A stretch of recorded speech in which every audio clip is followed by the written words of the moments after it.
materi saya menuliskan langkah praktis untuk melatih dan mengembangkan akal budi Kristiani sebenarnya sebagai kita di kampus, begitu ya. Teman-teman, saya mengerti pergumulan kalian yang menanyakan standarnya Alkitab. Tapi kan kalian nanya, tapi siapa nanti yang menafsirkan Alkitab? Nanti cara pandangnya dia. Nah, Bang Haskar sudah memberitahukan bagaimana kita membiarkan Roh Kudus memimpin kita kepada proses itu. Karena itu saya katakan tadi, ini proses loh. Satu waktu mungkin cara pandang kita makin utuh melihat dunia, makin utuh. Tuhan tolong ketika kita masih muda, dengan kita nanti 40-50 tahun yang ke depan, mungkin cara pandang akan semakin utuh, pola pikir kita akan semakin konkret, semakin jelas. Saya kagum juga dosen saya dalam pemahaman dia akan lingkungan yang sangat mendalam. Dia mengajarkan kepada kami tentang the greening of mission. Dia sampai rela pindah ke kota di mana jarak ke kampus itu 15 menit. Sebelumnya kota tempat dia tinggal itu sekitar 1,5 jam dari kampus. Itu memang mereka di negara maju, mungkin saudara bilang begitu ya. Tapi komitmen dia, penghayatan dia kepada dia tidak mau lebih banyak berkontribusi merusak alam ini, yang dibangun dari iman Kristen yang dia sadar dia bagian dari alam ini. Dia pindah rumah. It cost something. Nah, saya agak takut nih kita maunya praktis, simple, karena nggak mau mikir. Sampai kepada berpikir, sampai kepada memutuskan, sampai kepada bertindak, it's still a long way somehow. Beberapa kita akan masih bakal melewati beberapa pergumulan. Lewati itu. Jangan mau jadi orang Kristen instan. Kita belum tahu bagaimana tentang misalnya hukuman mati. Kita baca buku lagi, kita lihat lagi, kita bergumul. Mungkin akhirnya kita bikin tulisan, saya sepakat dengan Pak saya tapi mungkin juga saudara akan berpikir, oh tidak, ada keadilan di situ. Nah, karena itu keadilan seperti apa? Berpikirlah, bergumul dengan pergumulan bangsa ini. Say something yang di dalamnya nanti saudara akan melihat Tuhan memimpin saudara dalam langkah praktis ini. Jujurly speaking, gereja tidak banyak bicara hal ini. Gereja yang penting kasih persembahan tiap minggu selesai. Mohon maaf kalau ada gereja yang baik sudah mengembangkan hal-hal seperti ini, itu sungguh luar biasa. Tapi pertanyaan utamanya lagi, karena kita gerakan mahasiswa, saya pun melihat kita tidak dilatih berpikir. Ini generasi yang mau bilang, yang mana yang benar? Udah bang, apa? Selesai. Oke, that's good. Tapi tidak bisa selamanya begitu. Saudara makin bertumbuh. Anak kecil sih begitu ya. Nasi, coklat. Mana yang dikasih? Nasi apa coklat? Nasi lah ya. Tapi kalau dia udah makin besar, masih begitu cara berpikirnya, cara dia melihat, kita mesti tolong. Nasi ini kekuatannya, coklat ini. Reasoning terjadi. Dan itu yang kita lemah sebenarnya. Karena apa? Kita jadi ikutan apa kata orang. Nah, saudara perhatikan, saya mengingatkan bagaimana kita memulai itu. Kalau saudara masih ada di kampus, bergumul untuk hal-hal yang sederhana tadi. Listen to the word, listen to the world. Tidak usah pikir terlalu jauh dulu saudara. Di kampus di mana saudara hadir, sederhana, bangun hidup yang berakar kuat dalam firman Tuhan lewat kelompok kecil. Mungkin kita tambahkan, ketika kita bicara tentang doa, kita ajak mereka berpikir bagaimana orang-orang di sekitar kita memandang tentang doa, dan bagaimana Alkitab mengajarkan. Jadi saudara mimpin kelompok ini, tambahkan lagi wawasan dunia di sekitar kita hidup. Iya nih, kemarin saya di teman kosku bilang, ngapain kau tuh pagi-pagi di kamar begini-begini? Kenapa? Apa cara pandang dia? Oh, itu wasting time. Kita ajak adik-adik kita berpikir, dan berpikir kenapa kamu melakukan itu. Bukan takut sama pemimpin kelompok, tetapi dia melihat ada yang Alkitab sampaikan tentang relasi dengan Tuhan. Kuasai bidang ilmu dengan baik. Baca buku literatur yang membahas bidang ilmu dari sudut pandang iman Kristen. Jujur memang tidak banyak, baru beberapa buku. Salah satunya Bersyukur Bang Haskar tulis dari sisi lingkungan hidup. Saya pikir kalau kalian tertarik harusnya punya, ya. Mengikuti seminar diskusi berkaitan dengan iman dan ilmu, berdiskusi isu sosial, buka wawasan berdiskusi dengan orang dari keyakinan yang berbeda. Medan sudah mulai dengan kampus concern. Kalau kalian ketemu anak Medan, tanya apa yang dilakukan untuk melatih cara berpikir, melatih diri untuk menulis opini di koran. Saya langganan Sindo, di pertengahannya itu jarang sekali orang Kristen nulis. Yang nulis tuh Muhammad siapa, Siti siapa dengan jilbabnya. Di mana mahasiswa Kristen? Mungkin sibuk nonton, sibuk internetan, wifi-an, tidak ya, generasi nunduk Bang ya, semua jalannya begini, gitu ya. Di koran kampus, adakah kita menulis di sana? Di koran lokal, di koran nasional, menulis di blog. Saya kagum dengan Pak Yongki Karman, dia menulis. Pernah dalam satu diskusi, dia ngomong sederhana sih sebenarnya. Dia ngomong, ya mungkin saya tidak bisa khotbah di depan presiden. Benar juga sih ya. Kapan presiden ngundang Pak Yongki khotbah? Tapi dia bilang, ketika saya menulis di Kompas, kemungkinan besar dia baca. Saudara jadi pendeta belum tentu bisa khotbah depan SBY ya. Tapi ketika menulis dengan sudut pandang Kristen yang baik, saya kagum beberapa tulisan beliau, dan saya melihat bagaimana dia cerita tuh, bagaimana dia menulis begitu ya. Nanti kalau ada orangnya tanya lagi. Hasilkan karya ilmiah yang berguna bagi masyarakat. Kalau bikin skripsi jangan asal lulus. Supaya lulus Bang, puji Tuhan lah akhirnya lulus gitu ya. Apa yang saudara tulis, apakah memang itu saudara kembangkan, berpikir dengan baik. Membahas tema-tema, ini masukkan dalam acara persekutuan kampus. Prakarsai gerakan sosial mahasiswa di kampus, mungkin ini juga kita perlu dengan cara yang elegan tentunya ya. Tapi saya pikir-pikir, aduh, itu yang saya bilang sama anak-anak adik-adik di Jakarta. Saya kadang sedih lihat itu ya, baju-baju PMK, salib, Yesus yang berdarah-darah gitu ya. Kenapa kita nggak jual baju PMK tulisannya nyontek, garis, jual, pakai waktu ujian akhir?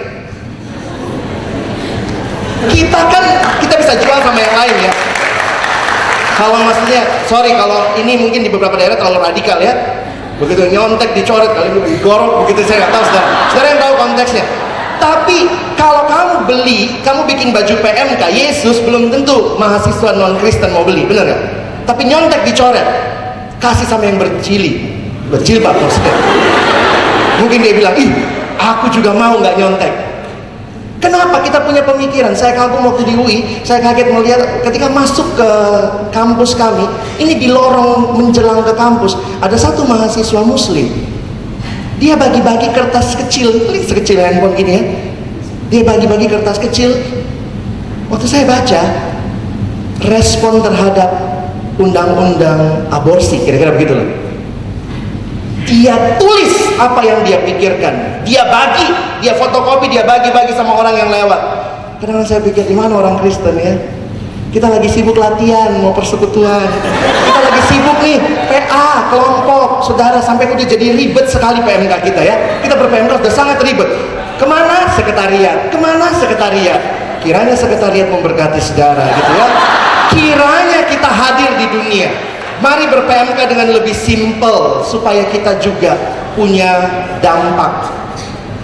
Kadang kita mau jadi berkat, kita jarang ketemu orang-orang di luar persekutuan.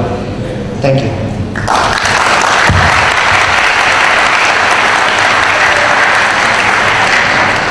Baik, terima kasih Kak Alex dan Pak Askar untuk penjelasannya. Saya mencoba menyaringkan beberapa pertanyaan dari pertanyaan yang sudah dikumpulkan di depan. Poin pertama, Pak Askar dan Kak Alex, sebenarnya mengenai kekhususan atau keistimewaan dari cara pandang Kristen ini sendiri, begitu dibandingkan dengan cara pandang yang ditawarkan di dunia sana, di luar sana, begitu. Karena ketika kita berkonfrontasi dengan teman-teman kita, mungkin akan ada pertanyaan-pertanyaan ya, toh kebaikan dari cara pandang lain pun juga bisa lahir, gitu, tanpa harus menjadi seorang Kristen, tanpa harus memiliki cara pandang Kristiani. Contohnya seperti tadi Mahatma Gandhi dengan quotes yang tadi kakak sampaikan, ya biasanya kita bisa bertemu dengan argumen yang mengatakan toh dia tidak bukan sebagai orang Kristen, tapi dia mengakui bahwa perlunya ada pemulihan di tengah-tengah masyarakat, gitu. Itu yang pertama. Bagaimana kita bisa meresponi terhadap dan argumen apa yang bisa kita dan juga kita asah menghadapi cara pandang yang seperti itu. Kemudian yang kedua, dari berbagai pertanyaan dikumpulkan, rupanya banyak teman-teman di sini yang sebenarnya mengharapkan jawaban-jawaban yang lebih aplikatif terhadap isu-isu tertentu, gitu. Saya nggak tahu kakak dan abang apakah mau, bapak dan kak Alex apakah mau menjawab pertanyaan-pertanyaan.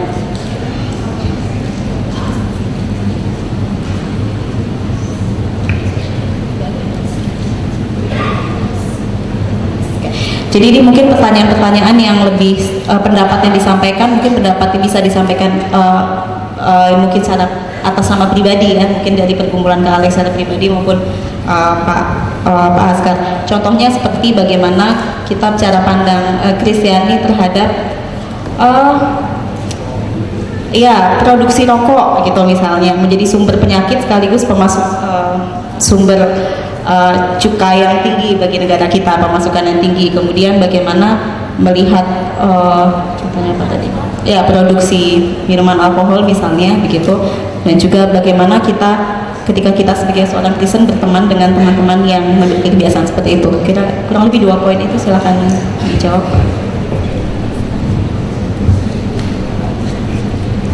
Ya, saya jawab yang pertama mengenai apa keistimewaan cara pandang Kristen. Saudara, sebetulnya begini, karena kita Kristen, maka cara pandang kita harus Kristen, betul ya? Kalau cara pandang Anda bukan Kristen, celaka. Tetapi banyak orang tidak sadar, betul ya? Dipengaruhi cara pandang oleh teman-temannya, ya, oleh adat yang tadi, adat istiadat dan budaya. Yang harus dilakukan adalah kita duduk kembali di hadapan Tuhan, lihat bagaimana cara pandang kita. Satu, bagaimana kita berpikir. Kalau kita memikirkan satu hal, apakah kita otomatis memikirkannya dari sudut pandang dengan dasar firman Tuhan, ataukah kita hanya melihat dari teks-teks yang ada atau ilmu-ilmu yang umum yang kita miliki? Itu pertama. Yang kedua, setelah berpikir, bertindak. Apakah tindakan kita sejalan dengan firman Tuhan yang kita gali, yang mendasari pikiran kita untuk isu tersebut? Misalnya tadi rokok, begitu kan? Nah, kalau itu sudah ada, dan memang tidak mudah, perlu latihan, karena tidak otomatis ya cara berpikir itu. Ya, saya mau katakan begini, kalau Anda menguji apakah sudah memiliki cara pandang Kristen seperti ini, ketika ditanya apakah Anda bisa menjawab secara langsung sesuai dengan nama Anda. Ketika ditanya namanya siapa, apakah Anda mikir? Tidak kan? Nah, ketika Anda ditanya apakah Anda mau drop atau tidak, apakah Anda harus mikir? Kalau Anda memikirkan, berarti Anda memberi kesempatan kepada iblis yang mungkin ada di sini, mungkin ada di hati Anda, untuk mengalahkan Allah yang sudah pasti ada di dalam diri Anda. Betul kan? Jadi keistimewaannya itu yang pertama, keistimewaannya adalah dengan memiliki cara pandang Kristen, maka satu, Anda betul-betul Kristen yang sejati. Yang kedua, single minded. Pikiran kita hanya terfokus kepada di sana. Kita mau bekerja dimanapun, melayani dimanapun, tidak ada tujuan lain selain kita semua berarak-arakan ke surga untuk memperoleh apa? Mahkota. Jadi kita bisa fokus pada hal seperti itu. Yang ketiga, dengan kita memiliki cara pandang Kristen, kita tidak mudah diombang-ambingkan oleh angin pengajaran, termasuk kalau tadi ada yang mengatakan gereja tidak mengajarkan, ya. Kalau gereja tidak mengajarkan, kita bisa peroleh di persekutuan kita, komunitas kita di kampus, komunitas kita di KTB, itu adalah alat Tuhan untuk membentuk kita, dan kita bisa menolong gereja kita kalau itu belum ada, untuk mengembangkan. Nah, saya menantang saudara-saudara di persekutuan, karena kenapa? Banyak mahasiswa setelah lulus itu masih hidup sebagai anggota GKK, betul? Tetapi protes terus, kenapa gereja saya tidak berubah? Kenapa gereja saya tidak bertumbuh? Kenapa khotbah pendeta saya tidak pernah alkitabiah? Katakan begitu. Perubahan terjadi dari mana? Perubahan terjadi dari dalam. Pertama, perubahan terjadi dari diri saya, diri Anda. Kalau kita sudah berubah, masuk di dalam gereja, orang lain melihat dan mengalami siapa kita, bagaimana Kristus bekerja. Kita akan dipercaya untuk terlibat di dalam pelayanan gereja. Perubahan akan mulai dari situ, dan itu hanya mungkin kalau kita sudah mengembangkan cara pandang Kristen yang berdasarkan firman Tuhan. Nah, contoh-contoh praktisnya Bung Alex jagonya. Tapi sebenarnya saya ingin abang sharing. Bang Haskar adalah yang menggagas sebagai majelis di gerejanya, menggagas ke hari Minggu itu bawa apa? Bawa Alkitab dan sampah ya. Ya, jadi karena saya ini juga sebetulnya saudara, orang perlu contoh, ya, orang perlu contoh. Pikiran Kristen itu perlu teladan, dan kitalah orang yang harus mempraktekannya. Sebagai orang lingkungan, saya berusaha dengan anak-anak saya, dengan istri saya, mempraktekkan apa yang kami omongkan, apa yang saya omongkan. Nah, satu kali gereja kami ada acara, kemudian saya tantang majelis jemaat bahwa kalau kita ingin mengubah gereja kita, mengubah jemaat kita perlu mempraktekkan. Jadi kita bikin seminar, pada akhirnya disetujui membuat pusat daur ulang di gereja. Konsep yang saya gunakan adalah bahwa saudara-saudara, kalau kita ingin relevan terhadap dunia, ketika Anda ke gereja, tangan kiri bawa Alkitab, tangan kanan bawa sampah daur ulang. Konsepnya sederhana, tetapi mudah diingat dan mudah dipraktekkan. Bagaimana supaya jalan? Saya mempraktekkan di rumah saya. Jemaat datang ke rumah bisa lihat bagaimana kita memilah sampah, bagaimana kita membuat kompos.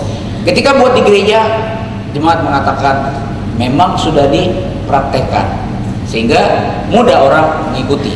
Jadi sekali lagi, bukan cuma pikiran, tindakan kita yang menunjukkan pikiran Kristen itu adalah teladan, itu adalah kesaksian yang paling ampuh, yang bisa mengubah dunia dan bisa membuat kita berpartisipasi dalam pembangunan Indonesia. Ya, saya pikir apa yang Bang Haskar sampaikan sudah jadi kenyataan juga, dilakukan begitu ya. Jadi abang kita ini tidak bicara dari teori, tulis buku, terus mengembangkan dan juga melakukan. Saya pernah dalam pelayanan juga bersama dengan rekan-rekan dalam KTB misi. Makanya jangan kelamaan di MHB saudara, supaya bisa masuk ke KTB misi ya. Jadi KTB yang bukan memikirkan hanya MHB itu kan memikirkan dasar hidup Kristen. Kita, bagaimana teman hidup kita. Nah, saya bersyukur bersama dengan rekan-rekan kami sejak kami mahasiswa itu mengembangkan, karena juga dipengaruhi oleh tim misi yang ada dari Perkantas Jakarta waktu itu di bawah koordinasi Karya Pasaribu. Ada beberapa teman yang ikut ke sana dan membagikan konsep-konsep yang lebih luas, sehingga akhirnya di tahun-tahun terakhir kami ada di kampus, kami sudah masuk dalam KTB misi, membahas tentang apa itu bekerja. Kami mulai berpikir hal-hal yang secara sederhana tetapi mulai kami pikirkan. Dan salah satu buahnya adalah yang kalian lihat di atas, sahabat anak. Sahabat anak itu dari rekan-rekan KTB kami yang memikirkan bagaimana akhirnya melihat konteks pelayanan yang lokal. Sebenarnya unik juga. Awalnya kami punya misi ke daerah. Sebagai mahasiswa tingkat akhir dulu kami ke Klaten, ketemu coklat dan ceklat, cowok Klaten, cewek Klaten. Kami bermisi ke sana secara rutin 6 bulan sekali. Dalam generasi misi yang kedua, adik kelas kami kita dorong lagi waktu di kampus pergi bermisi. Ketepatan generasi berikutnya, generasi saya 10 cowok, 3 cewek. Generasi berikutnya 10 cewek, kalau nggak salah 1 atau 2 cowok. Sehingga akhirnya mereka berpikir, dari mana kami bisa mengembangkan itu sebagai orang-orang ilmu sosial. Mulailah kami berpikir pelayanan perkotaan. Dan waktu itu ada satu teman yang mengelola panti asuhan untuk anak-anak jalanan, dan kemudian beberapa teman secara lebih concern memikirkan sampai akhirnya sahabat anak yang kalian lihat presentasi salah satunya itu adalah buah dari KTB yang Tuhan percayakan kami lakukan. Sehingga saudara, mari mulai dari berpikir dan bertindak. Hal-hal yang sederhana. Prakteknya jangan, ya saya pikir kita tidak menambah program PMK yang sekarang ini udah banyak ya. Kita memberikan isi yang lebih kepada program-program kita. Ketika kita kelompok kecil bukan hanya mengajarkan ini kata Alkitab, tapi kita lebih sensitif. Mungkin kamu akan melihat begitu banyak cara pandang. Kita baca buku, kita kasih tahu, ini loh cara pandang materialis. Ketika saya makin menghayati itu, saudara boleh tanya juga lah sama istri saya jarang sekali beli baju. Karena di pelayanan dapatnya baju. Dan ketika saya sudah menyadari itu, saya belajar dari senior saya waktu itu, kata Dius juga pernah sharing. Setiap kali ada satu baju yang masuk ke lemari saya, maka ada satu baju yang harus keluar dari lemari saya. Kita nggak bisa koleksi semua baju. Kita nggak bisa pakai sekaligus kan? Dari mana itu? Saya belajar juga dari konsep John Stott. Dia membahas, ini lihat ya, jadi kalau nanti mau latihan menarik tuh. Creation, Ketika John Stott membahas ketimpangan ekonomi utara selatan, saudara lihat bagaimana dia memikirkan. Kenapa kita bisa timpang? Saudara lihat apa dasar Alkitab yang diangkat? Ingat loh, Tuhan cuma ciptakan satu bumi. Harus cukup. Kalau timpang utara selatan, something wrong. Wow, very biblical. Karena dia memikirkan bagaimana Alkitab, Tuhan bilang cuma ciptain satu bumi kok. Sehingga sejak itu saya juga jadi mengerti, saya nggak boleh punya banyak barang, saya nggak boleh punya semua hal, mesti belajar hidup sederhana. Kalau kita butuh, semahal apapun kita akan beli. Tapi kalau kita tidak butuh, semurah apapun jangan ditambah. Itu kan prinsip-prinsip yang saya nggak tahu apakah saudara dalam pergumulan pribadimu, waktu kamu di KTB-kan, kamu di kelompok kecilkan, gaya hidupmu berubah, cara pandang terhadap materi berubah. Saya mirip kayak Bang Haskar, saya ditangkap di kampus, anak daerah datang ke kampus, mimpi besar buat diri saya. Ternyata begitu sampai di kampus, khotbah pertamanya begitu, hidupmu buat Tuhan. Hah? PMK, perkantas ini menghancurkan mimpi saya. Tapi Tuhan ganti dengan mimpi yang jauh lebih besar. Jadi kiranya saudara bisa mengerti hal itu ya. Oke. Closing statement sekalian. Slide. Saya kutip kalimat ini ya. Dalam rangka memperbaharui dunia, kadang-kadang kita pesimis, tapi juga kita bisa over optimis. Lalu John Stott menulis dalam bukunya, Christianity is not about pessimism or optimism. Jangan optimis seolah-olah saudara bisa mengubah semuanya, tapi jangan pesimis seolah-olah saudara tidak bisa mengubah apa-apa. But Christianity is about hope. Bersama Kristus kita bisa melakukan perubahan. Thank you.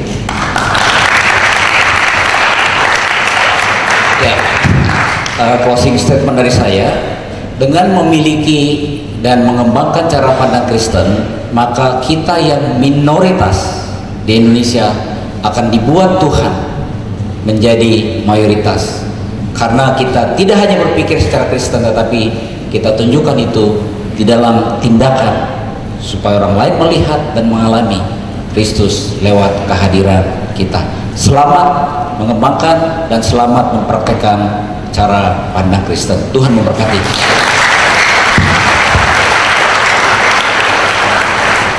Terima kasih kepada dua narasumber yang telah bersedia membagikan kepada kita semua, kami semua, mengenai cara pandang Kristen. Dan sedikit kesimpulan dari apa yang sudah kita diskusikan dan kita renungkan bersama pada malam hari ini. Kita hari ini diajar kembali untuk mengingat apa sebenarnya, merefleksikan kembali apa yang dimaksud dengan cara pandang Kristen. Dan dari pemaparan dua narasumber kita diingatkan juga bahwa cara pandang Kristen itu adalah cara pandang yang berdasarkan pada kerangka pikir kekekalan gitu, bahwa kita mengingat bahwa kita diciptakan oleh Allah, namun kita sebagai manusia juga pernah jatuh di dalam dosa, namun karena dalam anugerah Allah kita diselamatkan, mengalami pengampunan dosa dan juga masuk dalam tahap berikutnya, yaitu penyempurnaan. Pemahaman bahwa kita hidup dengan kerangka pikir kekekalan seperti ini berimplikasi tentunya bukan hanya kepada hanya tentang hidup setelah kematian, surga dan neraka, tetapi berimplikasi juga bagaimana kita hidup saat ini di dunia ini dengan berbagai macam isu yang kita hadapi di sekeliling kita. Dan teman-teman, saya memahami sekali, karena sekalian banyak sekali pertanyaan secara yang lebih praktis mengenai isu-isu yang sangat spesifik, namun tidak bisa kita kupas tuntas di saat ini, karena juga kita sama-sama menyadari bahwa banyak hal yang memang isu-isu tertentu yang butuh pergumulan dan juga waktu yang panjang untuk merenungkan, dan juga bagaimana kita bisa mengembangkan dan mengasah terus cara berpikir kita dengan lebih kritis begitu.